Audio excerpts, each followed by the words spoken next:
and welcome to the SCA Cricket Show. I'm your host, Shazad Haq. Well, we have a very special edition lined up for you. 2 VIPs on the show, one from India and one from Singapore. But we'll let you know about that later on in the show. First though, let's go to action on the pitch. The Division 1 2020 League recently concluded, and this is what happened in that final match.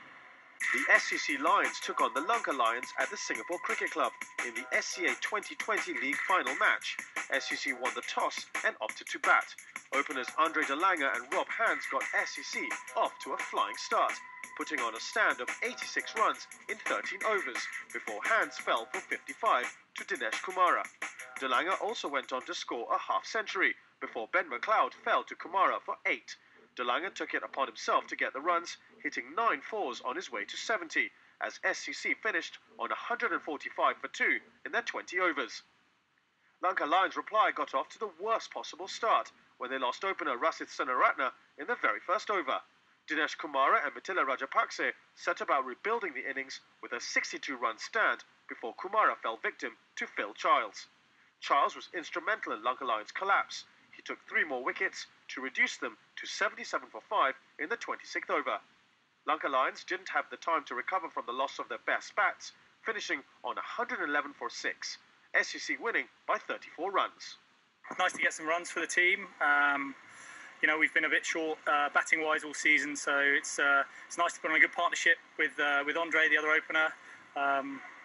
We got to a good base, I think, after about 12 overs, and then we thought, that was the time to really look to accelerate.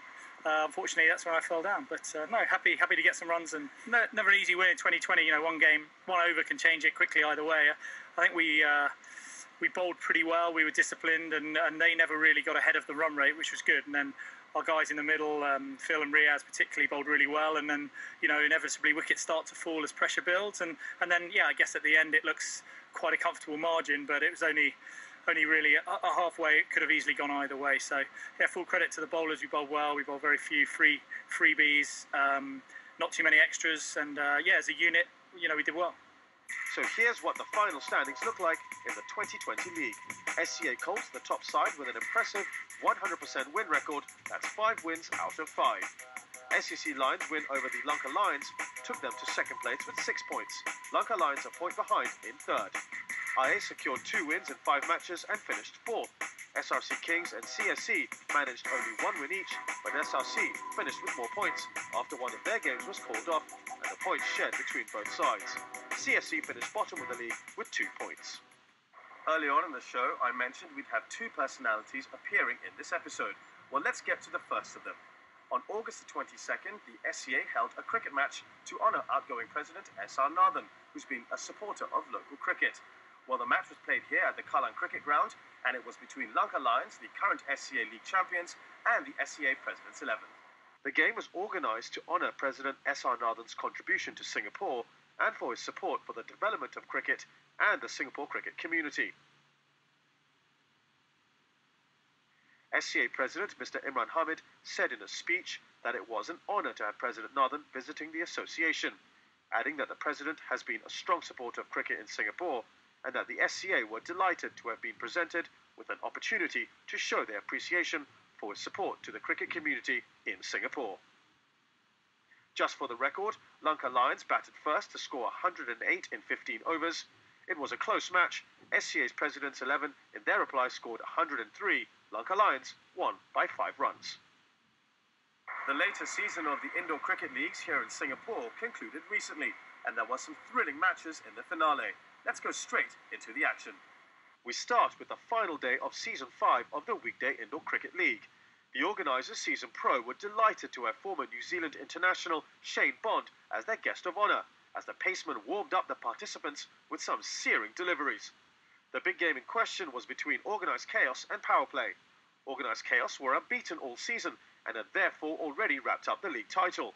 So this game was for the Cup, against a Power Play side that had grown from strength to strength. And it proved to be a very tight game, with Power Play edging out Organised Chaos by 5 runs to take the Cup. And what better way to end the evening than to have Shane Bond give out the prizes in what was a highly enjoyable evening for everyone who participated. So here's a look at the final standings. Organised Chaos, Weekday League champions, Power Play won the Cup, and Badok Kings 2 took the plate. Best bat was Ankit Sareen of Octopus, best bowler David van der Wolf of power play, best all-rounder Dharmik Kumar of power play, and the Fair Play Award went to Bedok Kings. On the final day of Season 6 of the Weekend Indoor Cricket League, it was a foregone conclusion, as City Gladiators had already wrapped up the league title by going unbeaten all season, and they cruised to an easy win against bottom-placed locals to win their first ever indoor championships quite comfortably. So for the first time in 5 seasons, Old Monks failed to win the league. DB were plate champions, while Imran Shahid from Phillips was adjudged best batsman. Venkat Subramaniam of City Gladiators won the Best Bowler Award, Ritesh Modgil took home the Best All-Rounder prize, and the Fair Play Award went to locals. Coming up on the SCA Cricket Show, it's the other personality we were talking about.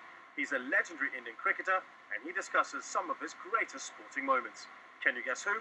Well, we'll let you know after the break.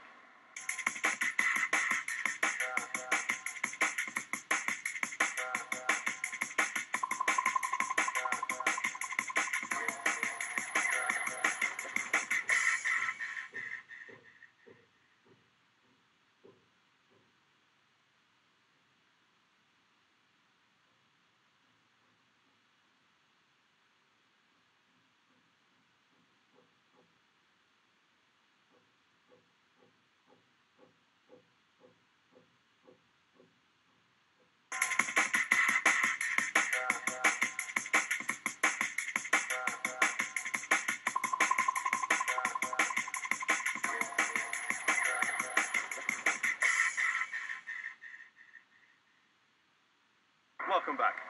Now, Kapil Dev is a name synonymous with Indian cricket. He, of course, captained India's 1983 World Cup winning side.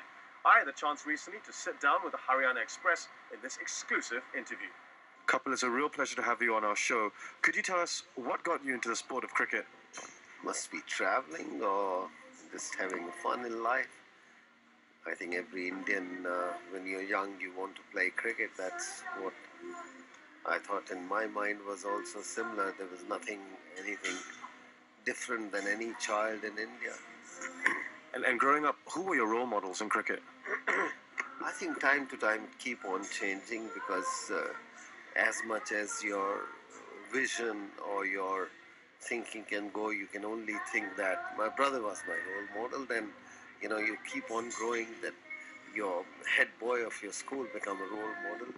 But as you travel, you come to know much bigger of, things happening in the world, much bigger, participant, much bigger players are there. Then you start following them and you say, wow, this. But in cricket, I used to have G.R. Vishwanath used to be my role. I was totally a different kind of a cricketer, but somehow I used to find a great name and his style of play. And when I played with him, I realized he was such a great man. What made you take up pace bowling, given India's spin-friendly tracks? I don't know, in that age, it's just, you see, perhaps I was better built than other people, little stronger, and if you are strong and bigger, they just give you a new ball in the school and you start bowling that. It's just must have happened like that. I don't recollect what exactly happened. I think perhaps that was one, the big guys tried to bowl fast, tried to do something.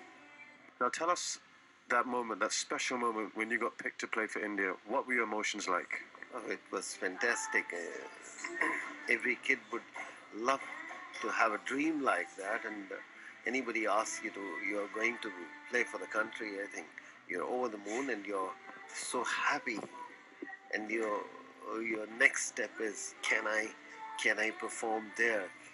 Am I going to play with my heroes? All those things. Let's talk about that very first match you played for India. What was your biggest memory about that game? The only thing, I couldn't sleep for a day and almost 2 nights, and that's what I remember. Yeah, very excitement, very big. I think we went to Pakistan after almost 16 or 18 years of gap, and the too much excitement, media and coverage was getting into that. Television just arrived during that period, so it was memories worth remembering because both the country don't want to lose from each other. I was very young, I didn't understand half of the things, but very passionate. The people we met during that series. Let's go back to that very first game you played for India. What were your best memories of that game? The only thing, I couldn't sleep for a day and almost 2 nights, and that's what I remember. Yeah, very excitement, very big. I think we went to Pakistan after almost 16 or 18 years of gap, and the too much excitement, media and coverage was getting into that. Television just arrived during that period, so it was memories worth remembering because both the country don't want to lose from each other. I was very young, I didn't understand half of the things, but very passionate. The people we met during that series. And talking of memories now, let's talk about your most prized memory. Is it the obvious one? Is it winning the World Cup? I think the biggest moment in my life was the day I represent my country. I think that was much bigger than any other things, and then all those things comes along the way. I mean, biggest thing has been, they say you're the captain of the team. That can be. Then winning the World Cup, of course, far, far bigger than achieving my own world record and all those things. Can't compare two things. Yes, winning the World Cup and you see the light on everybody's eyes in the entire country, I think that definitely, that was the biggest moment of my life. Well, obviously you've got a fantastic record with both bat and ball. Who are your most feared opponents, as in those who you faced and those you bowled against? When I'm not playing well, I didn't like to face a street guy also. It's very, it's the period when you're going with a good patch, then you don't mind facing anybody. Certain bowlers always disturb you more because they are far better and they are consistency, good bowling. You can say Marshall was there, Wasim Akram was there, Richard Headley was there. So they keep on coming with consistently bowling well. So you are more conscious about those type of bowlers. And what about, who did you not particularly like bowling to? Certain players I never like to enjoy bowling. I would say the people who never take a challenge, who just stay there, don't get runs, but just hang around there, make me tired.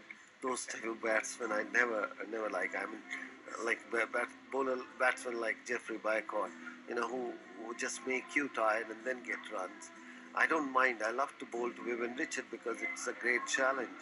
You bowl to him, he take a challenge. You bowl poor bowler, bad delivery, he's definitely going to hit you. But that's where the challenge comes. When somebody is not want to hit you, just block you and make you.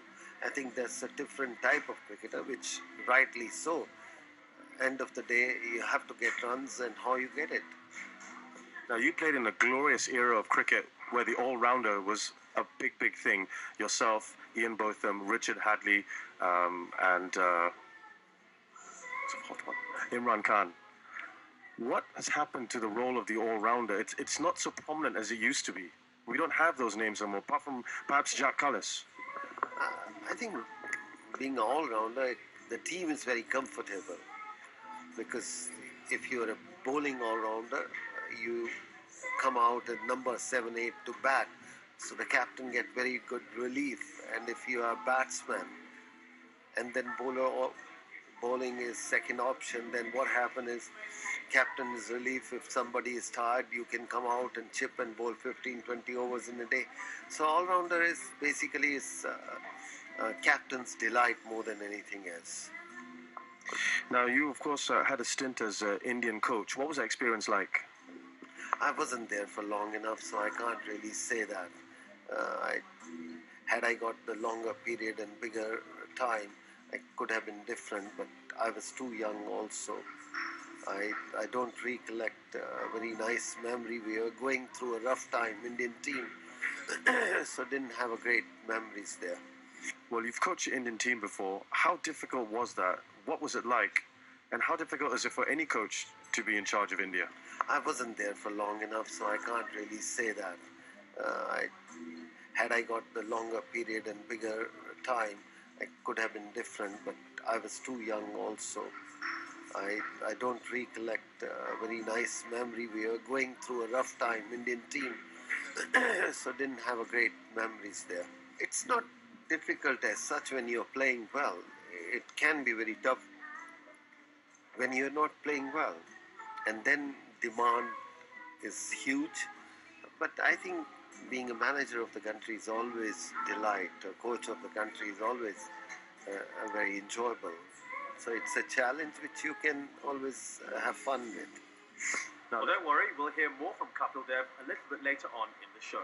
For now, though, we'll take a short break and we'll be back with some veterans cricket.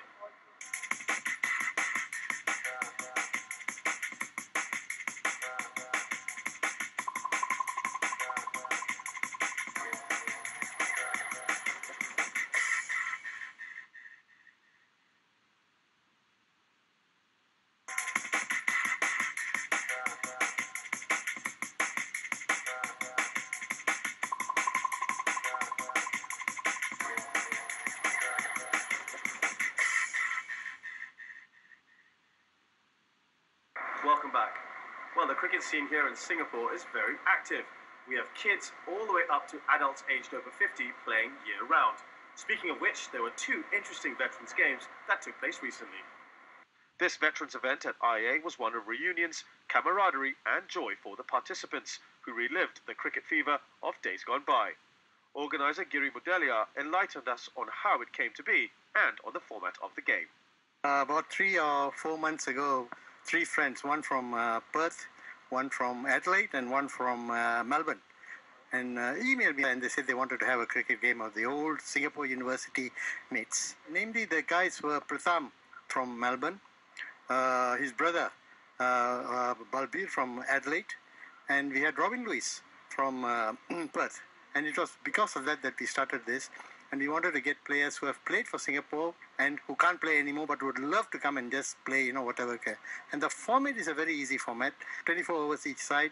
They go to bat in pairs of 2 each, so each side has got 12 players, 6 pairs go in, then each bowler has to bowl 4 overs, that's about it. And when you're out, you stay there, but 4 runs will be deducted from your team score.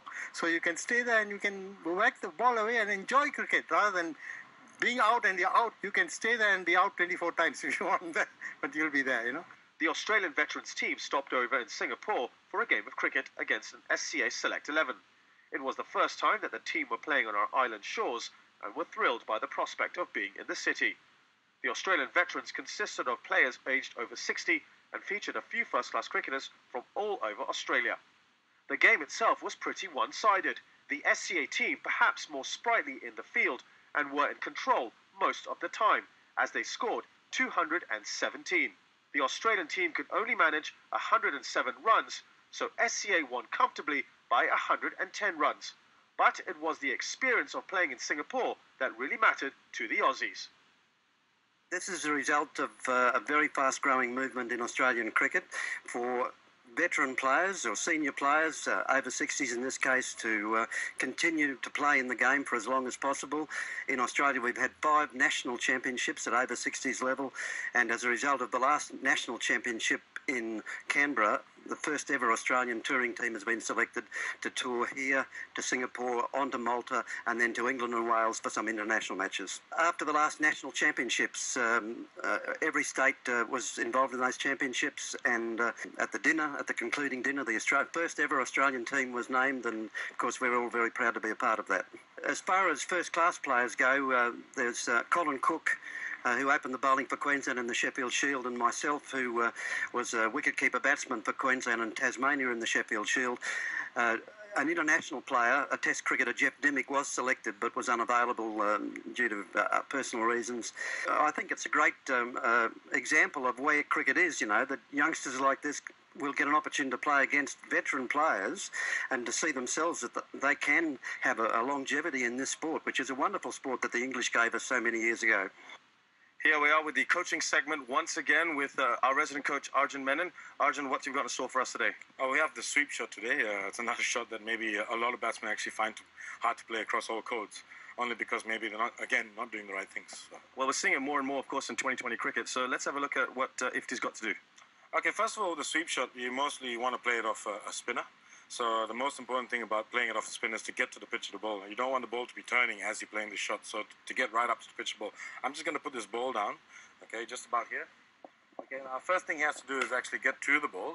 Okay, so it takes a bit of a stretch, okay, to get to the ball, make sure you get him there, and you can actually get the knee down on the ground. Doesn't really matter too much. Now, that's the first thing. Now, most importantly is not to step inside the line of the ball. If you do that, most times you're going to play around yourself, and you could be bowled or even LB'd. So it's good to get it on the inside of the ball, okay? Bat up high, and the same thing now with the square cut or the pull shot is to come down high to low and prevent rolling the wrist as much as you can so you don't take the top edge for the ball to go up. Well, there you go. Happy sweeping, guys. You've heard it here from Arjun Menon. Coming up, we'll have part 2 of that exclusive interview with Kapil Dev as he talks about India's recent run of success and failure.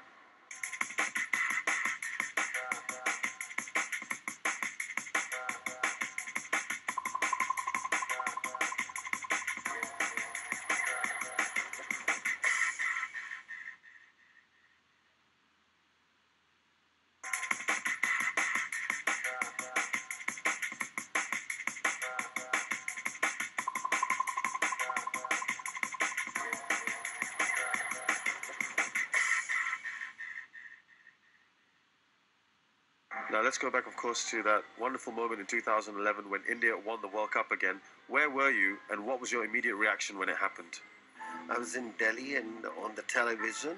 I was doing the news, and I must say that it was greatest feeling because we never seen when we won how people reacted. Now you are sitting out and seeing the people, how they enjoy, how they love it, and emotion they are going through the World Cup was worth remembering, every moment of that. And it was lovely to see the way Dhoni finished the game and played such a fantastic knock. Tell us, is it a bit of a relief now that India have won it again? That the people stop talking about that World Cup win and when India going to do it again and again? I'm sure you've been asked that question time and time again over the years. Is it nice not to have to keep talking about that? No, it's nice always. You have more companies, you know, you can talk about how you win, how they won.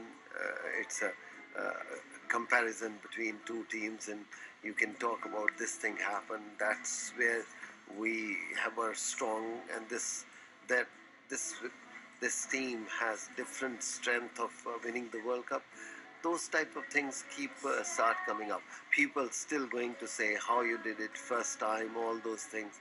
I mean, that's people, but good to see your country start winning again and you have more people with you. So where do you rate that World Cup win in all that you've seen in Indian cricket over the past 4 decades? I think very high. The pressure of the team and the entire country. You're playing in your own country, and the sponsor and your manager and the entire country want you to win. On that, looking at that time, you're going to the hotel, you're traveling, you're meeting people. They just want you to win, and knowingly or unknowingly, the pressure keep on coming to you. That's why this is very, very big, because in our time, people didn't give time, so we didn't have time to think too much. We just played and carry on. But this team knew that they can win it, so it's 3 months almost. They have a pressure each and every match. The media, I think now the media pressure is so huge. Everybody has an opinion. In our time, there was a handful of people who can talk and write, and nobody thought about we can win, so it wasn't such a big pressure. But these young boys had tremendous pressure. Hats off to them. Well, as we all know, India did lose their #1 ranking. How does that feel, and why do you think they did so badly in England? It can't be one reason. There have to be a lot of reasons. You know, when you win the World Cup, you need time to unwind yourself and get back into the sport. Sports is a passion. and they're in for the IPL within 4-5 days, and then they get a break, goes to West Indies, and suddenly England is playing so well. Slightly, you never plan, you're planning, and injuries, you're carrying that, all those. I can't really put one point. There's so many things with that. The major factor was the England played so well. Well, people have talked about maybe retiring Dravid, Lakshman and Tendulkar. What's your reaction to that? Well, if they don't play well, they will go out. I mean, retired or not retired, how can you tell Rahul Dravid, who got in 8 test matches got 600, you can't really say.